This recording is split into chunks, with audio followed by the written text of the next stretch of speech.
Hi, and welcome to episode number 44 of the Introvert Biz Growth Podcast, the show where I talk to introverts who grow their business and make a difference.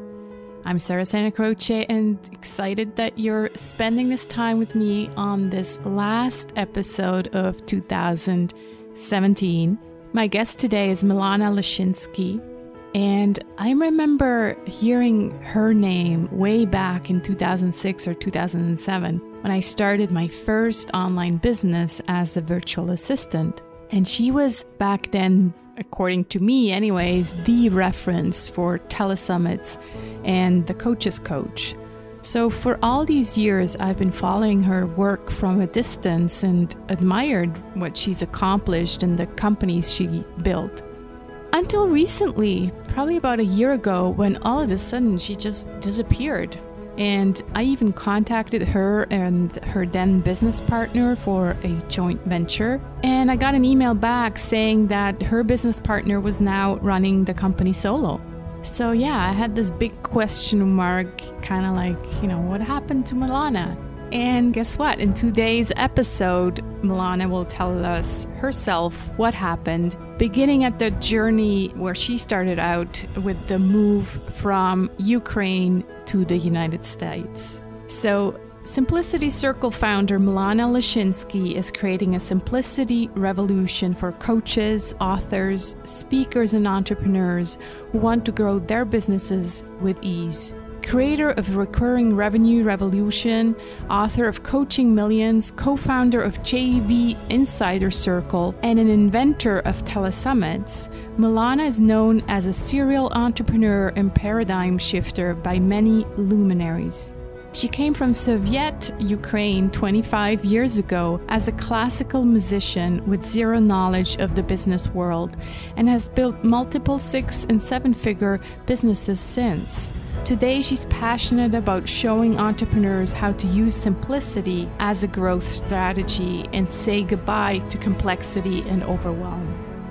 Hello, simplicity, profits, and ease.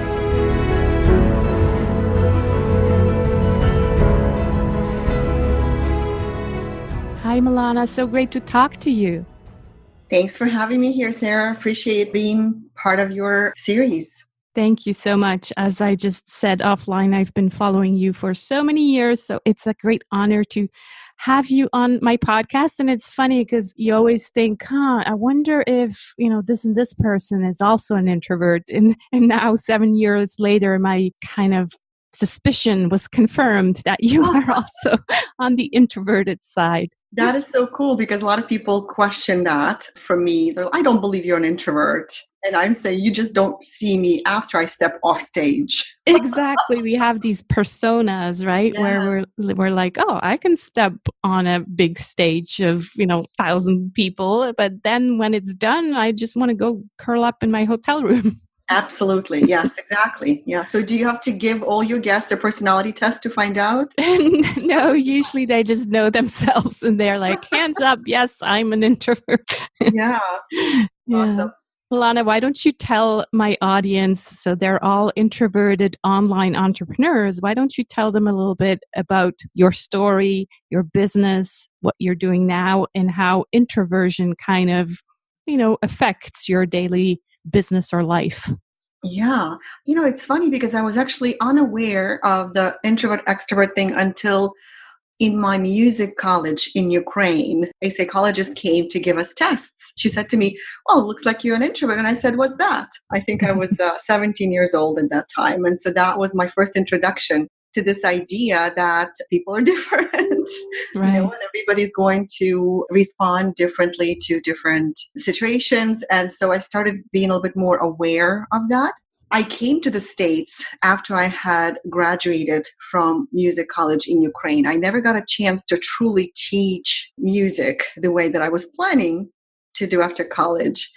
And so here I was sort of given a choice. And now thinking back, the choice I made was totally based on the fact that I was an introvert. But a lot of people who were coming from the former Soviet Union in the 90s, they were told there are two professions in America that you can succeed with. You either become a nurse or a computer programmer. I don't know why these two specific choices became sort of available to me were advocated for immigrants. I think because both were timely, nursing for baby boomers and computer technology, because it was the 90s, right? Right.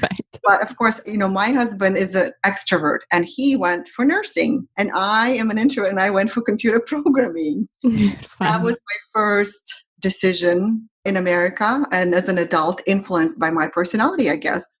I think I was much happier to work with machines than with people.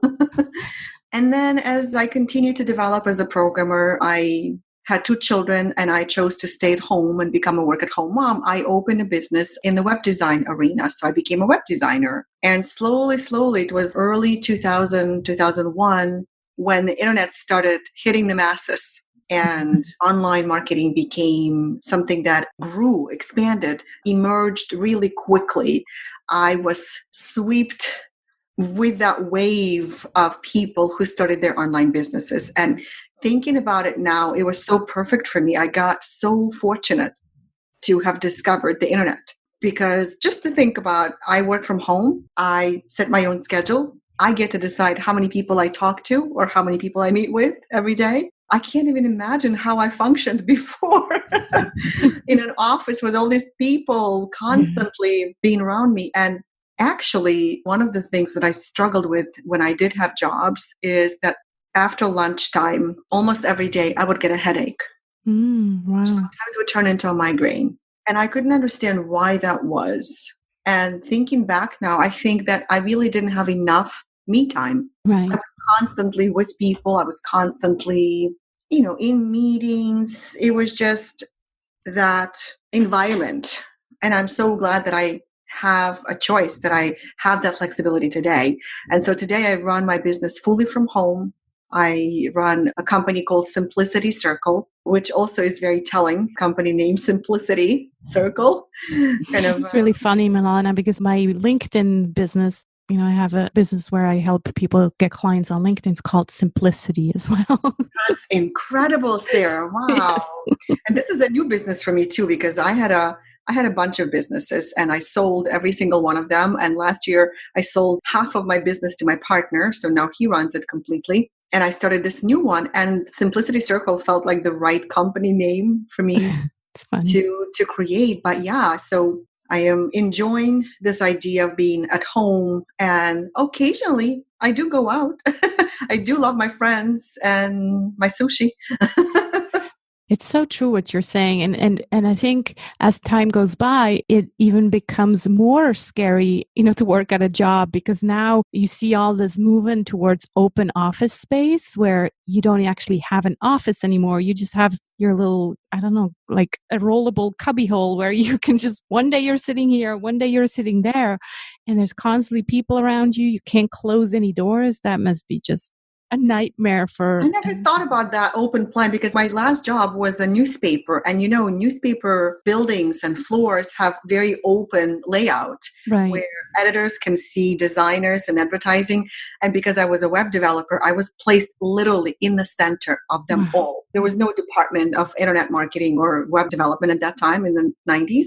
I was the department of one, which meant that I was really between the advertising department and the editors department, and they would talk to each other, and there would be this constant commotion around me. Yeah, I can just imagine. Oh my God. So yeah, for sure. So this world does exist to accommodate extroverts in a very big way, which is why when I did my live events, I did a lot of live events. I did 1 or 2 a year for the last 10 years. I was so aware of people who are not necessarily going to be open to approaching a group of people for lunch or to network or to introduce themselves. I designed my events around the idea that there are introverts in the room and that they may be uncomfortable doing what extroverts do. And so people really appreciated when I would put them into circles, and I would assign circles and say, you're in this circle, now introduce each other. And it was much more comfortable. Yeah, that's great. I wish everybody did that. The last big event I went to, like a conference type, I got home and I was sick for a week because I think it just drained my energy so much that I was like, okay, I'm not doing that again unless I go with somebody I know, like 2 or 3 people I know. Then it's different, because then I can kind of count on them to bring me to other people and say, hey, did you know? I know. I call this person a cheerleader. I always say I need Exactly. a cheerleader to come with me to any event I go to, so they could introduce me, build me up, and then I can just relax into knowing that people already know me. Exactly. Yeah. And so you're like, feel much more comfortable that way rather than having to introduce yourself to all these new people Yeah. you don't know. Yeah. So tell me, Milana, you said you had all these different businesses. So what is this Simplicity Circle business? What is your revenue generating plan for that business? What do you do there? Yeah. So Simplicity Circle is really based on the idea of simplicity entrepreneurship, which means that you can grow and scale your business. You can make all the money you want. You can have all the impact and influence you desire while keeping it simple, without your business taking over your life, without losing your independence, your peace of mind, your sleep, your relationships. It was birthed out of my experience in the last business where I did lose my independence and I did lose my sleep.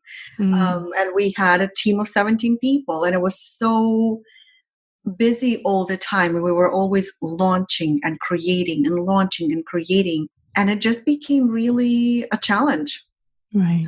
for me personally to respond to. And so my body started responding for me, even Mm, though I didn't think I was overwhelmed. I didn't think I was on the brink of burnout. My body knew better, and I started having panic attacks. wow. So that, I spent about a year and a half with panic attacks, not really understanding what may be causing them, why I'm still having them, why they started.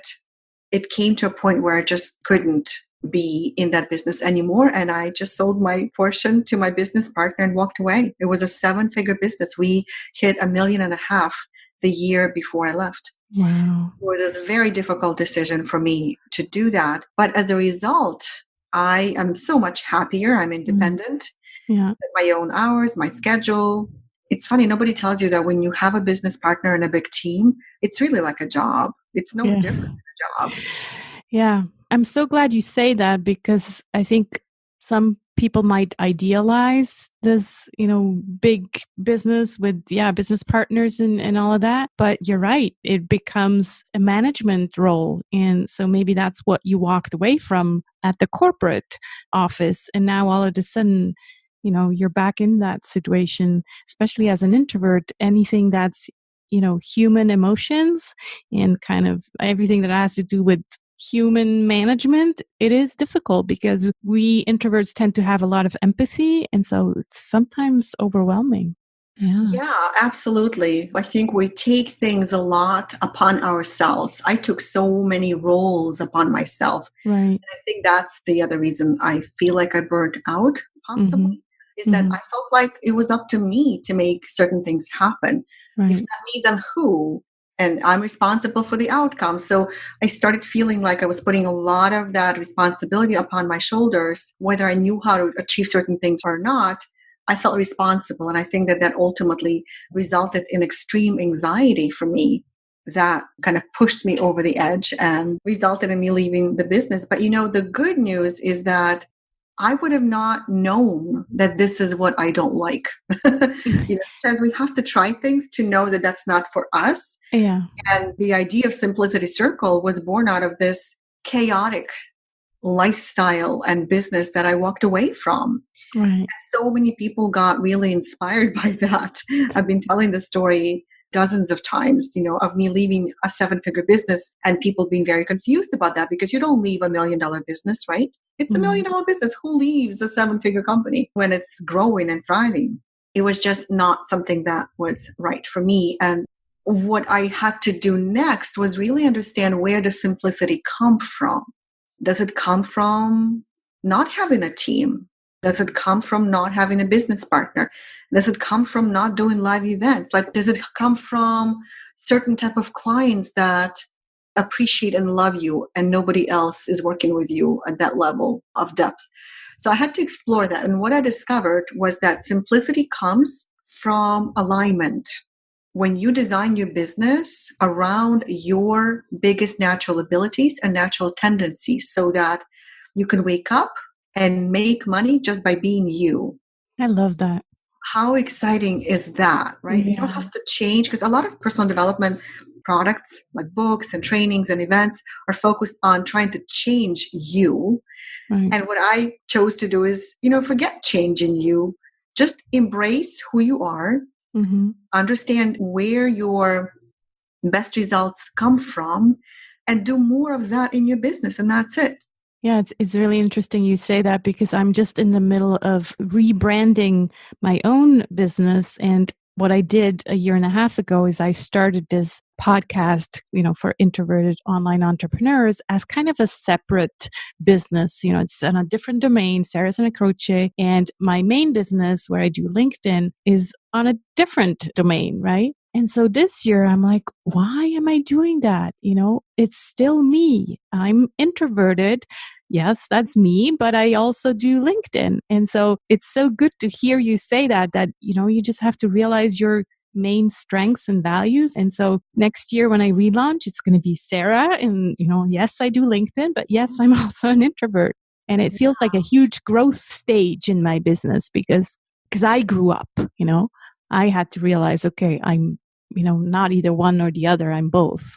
So yeah, that makes me really happy Well, to. and what's interesting is that most people will say that they know what their natural abilities are. Mm-hmm. When I start talking about this, they'll say, well, I know I'm a natural writer. I guess you're saying I need to write more. Or I know that I'm great on stage. People love me on stage. I always get standing ovation on stage. So I guess I need to do more of that and not do anything else, or do a lot less of the other things. And there is definitely truth to that. But also a lot of people don't understand how to translate their natural abilities into a profitable business. Right. That is what Simplicity Circle is all about, is how do you take your natural abilities and turn it into a profitable business model, into a profitable marketing strategy that works around your natural abilities. So the entire program that I go through with my clients is focused on first discovering their natural abilities and then applying them into designing their business in a particular way. Like, what kind of products do you need to sell? How do you price yourself to align with your business personality or your marketing personality? Because there's a lot of assessments out there, right? You and I talked about personality assessments. The problem with assessments is that most people don't know what to do with the results. Yeah. We look at it and say, okay, great. So I am great working with machines. What does that mean? How do I apply that now? What do I become, or what do I do in my day? And so what I like to do is to actually give people a very practical series of assessments where it actually tells them. I have 4 personalities that I go with people around: teacher, builder, connector, and champion. Depending on your personality, then we design your business based on that personality. So these are the kind of products you need to create, or maybe not even create. Champions, for example, don't necessarily like creating products. They like to champion people. They like to coach. And so we look at where it's best for you to focus your effort in product development or package creation, and then marketing, and how to put yourself out there, how you best communicate your value. I had people in my program last year in their 60s who said that they've had their business for the last 25 years. They understand now why they were struggling. Right, because they were in the wrong business. They were in the wrong business model for their personality. Right. Because we see successful people out there and we want to imitate them or emulate them, but without really understanding their personality and their core drivers, right? So we just try to copy them or model what they do because we see them successful. Yeah, it doesn't work that way. No, not quite. Like, we don't know their story. We don't know where they came from, what their goals were. Like, some people might think that I enjoyed being a web designer because I talk about it with such passion. The only reason I enjoyed it is because it was allowing me to feed my family at the time. Right. But actually, I was so glad that I got out of it. But you wouldn't know. You would think that web design as a profession is the best thing since sliced bread, right? So you don't know the story of the person you're trying to imitate when you see somebody successful. We talked about other people's kind of personalities and strengths and things. Let's talk about you, Milana's strengths. And I like to refer to them as introverted superpowers. What do you think has helped you all these years with previous businesses and today's Simplicity Circle? What is the one biggest strength that you think you have as an introverted entrepreneur? I had to really examine that within the last 12 months since walking away from the other business. I actually remember sitting in my armchair, kind of like rocking back and forth and thinking, can I still be an entrepreneur without a business? Because I don't have a business right now. I was in a funny place. And I started asking myself questions like, where have I consistently produced results and truly enjoyed myself? And there are two things that came to mind that are consistent. I pivot a lot. I create new businesses. I create new brands. My coach noticed that I have a cycle of 3 years, that I change things every 3 years. I don't know if it's because I get bored or because I feel like there's nothing new to say or new to do and I'm looking for something innovative constantly. But the one thing that's been consistent for me is creation of products and programs. No matter what business I start, I always start by creating something. Just like when I started Simplicity Circle, I created a program to help people find their business model and their marketing model for their personality. My very first business, I wrote 3 ebooks. So I created ebooks. So creating to me is the most rewarding activity as an introvert.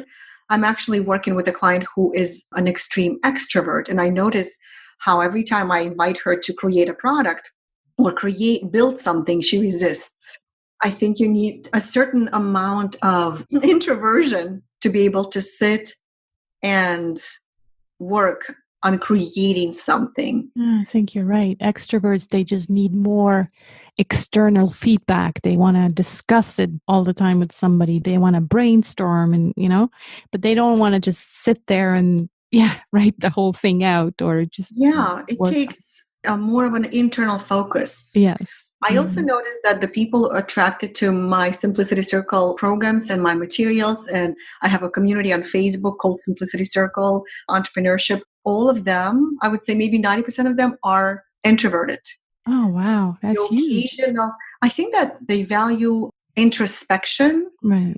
And this kind of work invites you to self-explore. That's all there is. Yeah. A lot of extroverts don't even know what their type of personality is. They don't care that much. They're like, no, they're too busy being with people. It's true. It's not that it's a bad thing, but it's true. They never ask themselves. They're like, I don't know. It doesn't matter. Yeah. Well, obviously, introversion also comes with some challenges. So what would you say is the one thing that kind of is a challenge for you as an introverted entrepreneur? I don't know if this is typical of introverts. I honestly have never explored that further. Maybe you know the answer to this question, but I do have a weakness when it comes to approaching people for the first time, which is why I am not crazy about going to any networking event unless I already know people there, which is why I do my own events so that I can be on stage and not fight for attention. Yeah. I remember my second or third event, somebody approached me and said, Milana, how do you build your business if you're an introvert? Somebody actually asked me, like, when you're an introvert, like, how do you get on stage and how do you grow your business? And I said, create your own event. And she was confused about that because typically you think that if you're an introvert, chances are that you don't want to be with people, but that is not true. You do want to be with people. You just need to build in some time after you're done with people, for yourself. You do want to be with people. You just do it differently. So for me, being on stage is actually a lot easier than walking into a room full of people and everybody's buzzing and networking and getting to know each other. And I get so overwhelmed. If there was anything that I would like to change, not that I'm going to work on that, but that's the one wish that I secretly always had, is that I feel a little bit more comfortable in a networking environment. Yeah, that comes up all the time, that we struggle with that. And I've heard it before, and it's true for myself as well, that if it's us who are on stage, it's a different story. Because we don't have to talk about ourselves. We don't have to, go there and just talk about who we are and what we do. We talk about our topic that we're passionate about. usually that's the case when you're on stage. You don't That's just. part of it. I Mhm. actually do talk about myself from stage because I kind of need to tell the story of how I arrived at this idea or this Mhm. solution. But you're right. Then I immediately move into a topic. It's just a different setting. And then you have people Yes. actually come to you Yes. after the talk. And it's like, oh, that's different. I don't have to go up to them. They come to me. And so that's a Yes. different dynamic. I have this joke, which is really not a joke, but I say I was so bad at sales, I had to learn marketing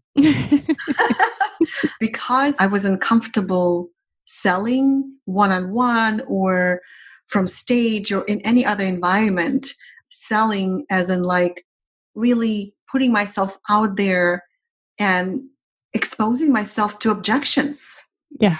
How much easier is it when you market through, say, writing a book and people already know you as an expert? Yeah. And then they come to you. And even if they don't come to you, but they realize that you are the go to expert in your niche, as I like to say it, Hmm. you attract people. You don't have to fight or prove yourself. I think that's it. That's exactly it. And that's why you create your own events, because who comes to these events? Well, people Your who already fans. know you. So Yes, you yes, don't yes, have to sell exactly. them anything. Exactly. Yeah. Yeah. Actually, one of my very first projects that put me on the map was Telesummit. Yeah. In 2005, I went to an event, a live event, and I really liked it. I liked the fact that everybody was invited, especially to do like a little mastermind. And then I thought, how cool would it be to do that virtually? And Yeah. so I invited 12 people, and then I opened it up to the public. Yeah. And I came up with the word Telesummit. I And it, remember that. yeah, And that's another great way for introverts, because it puts the spotlight not just on you, but on other people, yes, you know? yes, exactly. And I actually started teaching telesummits again because I see that so many telesummits are done poorly, Mm, which is why they've gotten a bad reputation. And right. many people are jaded by them. But actually, telesummits have just scratched the surface. There's so many industries that haven't had their first telesummit. But that is definitely a type of a virtual event where you surround yourself by peers, industry leaders. That is a great way to do your business as an introvert. I feel like that is the thing that gave my business an incredible boost. I Yeah. built my list, I built relationships with people, I got on the map. Yeah. That's what it has done for me. And so, I'm not sure completely, but I remember that telesummit that you were talking about. And I then went on to host my LinkedIn challenge. And it's exactly the same business model. I brought on, 8 other experts, and I've been running that since many years. It's in the 11th edition, and that's definitely built my business. And now that we're talking about it, I'm like, it makes all sense now. It wasn't just a spotlight on me, but it was the spotlight on everybody else in the event. So yeah, that just like to tell the audience, do telesummits, do, webinars with other people, because that will definitely help you build your business. Yeah. absolutely. I Mm. mean, as an introvert, what I realized is that the reason I did my first telesummit was not for list building like many people do today. List building happened as a result of it, but that was not the purpose. My purpose was to position myself as the center of influence Yeah. because somehow at that time I believed that if I was the center of influence, people would come to me. And how incredible is that for an introvert? Exactly. All easy after that. Yes. Excellent. Let's switch gears a little and talk about, I call them the 3 golden nuggets. The first one is a personal habit, something that you do on a regular basis that you think contributes or contributed to your success. There are a couple of things that I was thinking about when I thought of this question.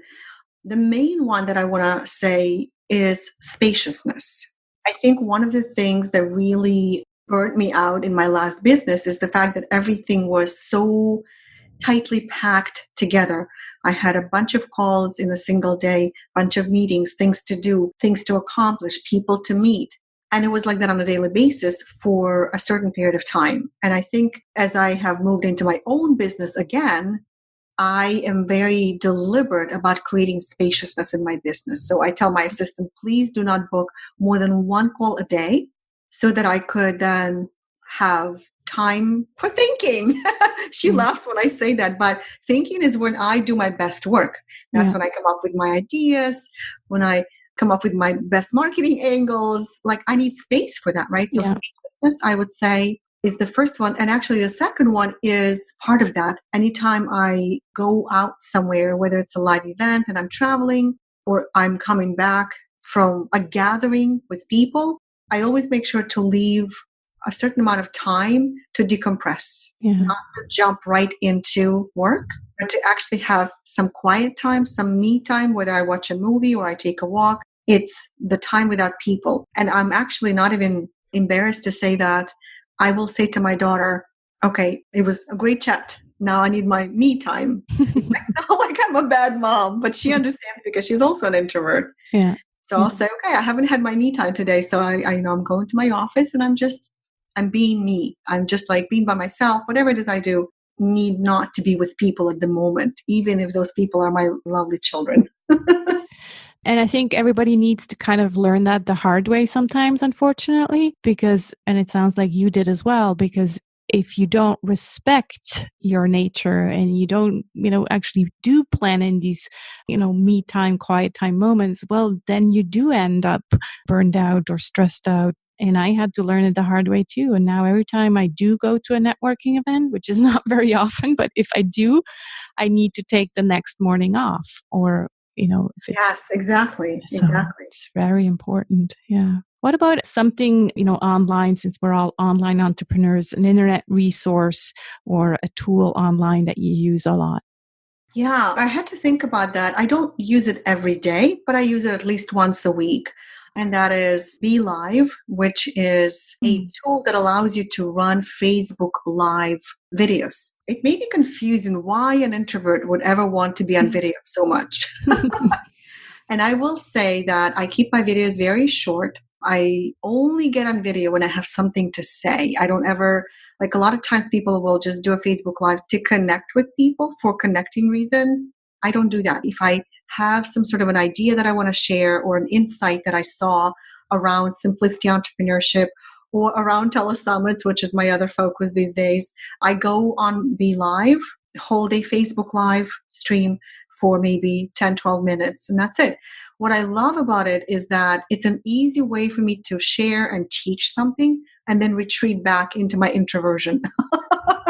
Yeah, I like that. And I like the fact that you say that you always have a reason to go live, because that's something that I'm struggling with, because you see all the extroverts, they're just walking to the grocery store and, I just came up with this. They're so casual and, spontaneous. And I'm going, I don't know what to say. So for me, it's also very much like I need to almost plan it and then I'll do it. I never thought of it this way. I actually did a 21-day Facebook Live challenge where every day for 21 days I had to get on camera, do a Facebook Live in front of an audience of people, whoever was available at that time, they would join my Facebook Live. And some people would get on and say, hi, this is James. I don't really know what to say, but I have to do my Facebook Live today. This is day 12. And I'm thinking, there's your typical introvert, right? And then an extrovert would be like, hi, I don't know what to say, but I'm just going to chit chat and see what comes up. And then they go for like 45 minutes talking about something that came to them. But I actually always have to have something that I know in advance, like a message. Right. It's planned out. Yeah. I have to plan a little bit. Yeah. Well, it's kind of like, that's why a lot of introverts prefer email to phone conversations, because you can think about what you're going to say. Where on the phone, it's like, I don't know what to say. So think it organized so that, like, my emails are the most organized that people are telling me that I've ever seen. I have these bulleted lists of things that I wanted to share with them. I never just go stream of thought kind of emails. That is very frustrating for me to read or to follow. Yeah. And so I organize my emails almost like a special report. Yeah. So our lives are tough, Sarah, isn't it? Isn't it tough to live as an introvert? takes so much more time to be organized. It does. Well, my husband is another introvert, and so sometimes that's challenging too, but that's material for a whole other podcast. How do two introverts live together? I love having my husband as an extrovert because when I don't feel like talking to people, he's the one that they talk to. When we walk outside, I'm usually quiet, and he will be the one to say does the talking to neighbors or to family members. He's the one to come to. Yeah, I can't imagine if they're two introverts as a couple. They're both quiet. Then how can they be friendly with other people? He's actually the one that does most of the talking when we're in social occasions as well. Unless they're only my friends and he just kind of tags along, then I'll talk more. But if they're just kind of acquaintances, I'm usually quiet and he does the talking. Yeah, totally.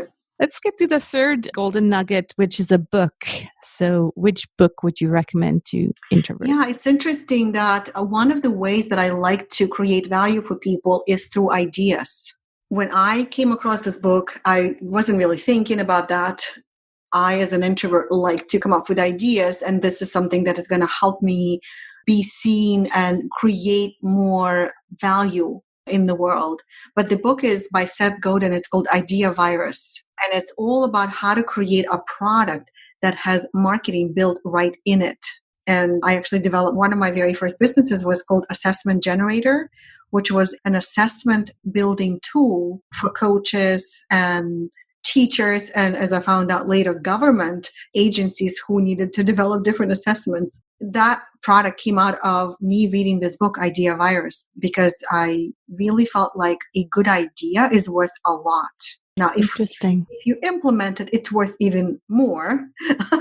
Yeah, ideas alone are not enough, that's for sure. But it's good to already start with a good idea. But because introverts spend more time introspectively, the concept of ideas to me is very fascinating because sometimes an idea can spark a conversation, an idea can spark a new business, an idea can spark a new connection.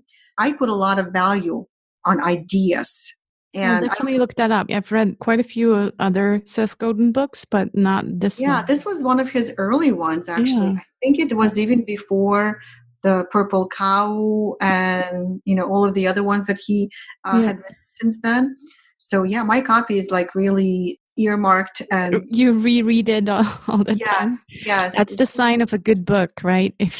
Because it's essentially about creating a viral product. And a viral product means you don't need to push your marketing. You don't need to push your selling. The viral idea catches fire on its own if it's a good enough of an idea. If the idea is good enough. Yeah. Cool. I'll definitely link to that in the show notes. Wow. We've already come kind of to the end of our conversation. This has been really, really interesting, Milana. Thank you so much. I always like to end the episode with kind of a woo-woo question, if you want. What are you grateful for today or this week or this year?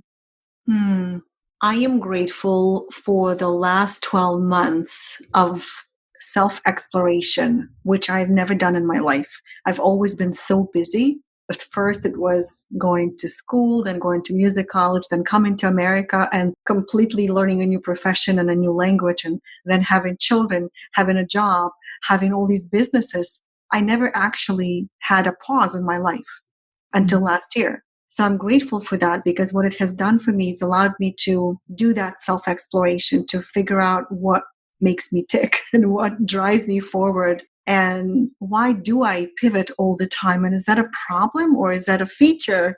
Is it a glitch or is it a feature? Right? And how do I embrace that part of me? And so I'm excited and grateful for having had this opportunity to figure out a little bit more about myself and build my business and businesses moving forward with a lot more confidence and comfort. Spaciousness and comfort, knowing that there's nothing wrong with the way that I want my business to be.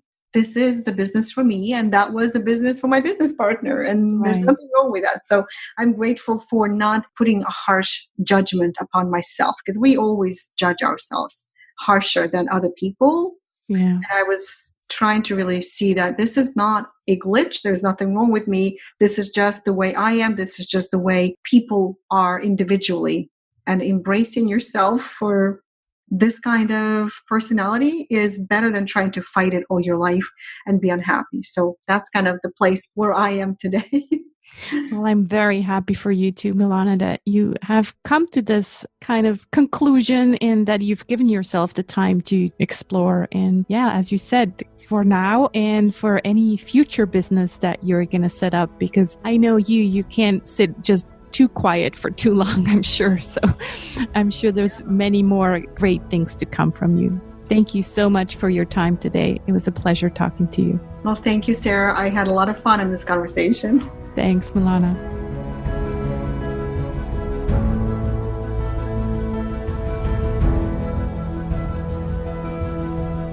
That's it for this episode of the Introvert Biz Growth Podcast. You can find Milana at simplicitycircle.com or on telesummitsecrets.com. You'll find this episode's show notes at sarahsanacroce.com/episode 44. And if you're listening to this show on a mobile device, don't forget that you can click on the description and you'll actually find all the clickable links there.